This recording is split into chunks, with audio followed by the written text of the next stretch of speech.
अस्सलामुअलैकुम प्यारे बच्चों, ब्रिज कोर्स के 36वें दिन आपका इस्तकबाल है। चलिए देखते हैं आज की activity. Use match box sticks and make shapes. प्यारे बच्चों, आपको माचिस की तीलियों से शेप्स बनाने हैं। देखिए यहाँ पर नमूना दिया गया है। इस तरह ये देखिए किस तरह से शेप्स बने हुए हैं माचिस की तीलियों से। आगे देखिए, trace the following shapes and draw them.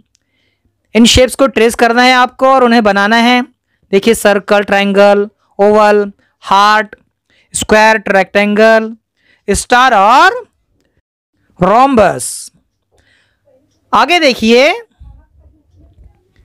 Match the shapes. आपको शेप्स को मैच करना है, बहुत ही आसान है ये। चलिए देखिए आगे, make drawing with the help of match box sticks. माचिस की तीलियों का इस्तेमाल करके ड्राइंग बनाइए। Use your own imagination. अपना खुद का तखय्युल, अपना खुद की इमेजिनेशन इस्तेमाल करनी है। आपके तस्वुर से आपको बनाना है। देखिए यहाँ पर एक नमूना दिया गया है, एक वैन बनाई गई है, एक बस बनाई गई है, सूरज है। ये सब बच्चों माचिस की तीलियों से बनाया गया है। ठीक है, हम फिर मिलेंगे अगले वीडियो के साथ। तब तक के लिए अल्लाह हाफिज, अस्सलामु अलैकुम।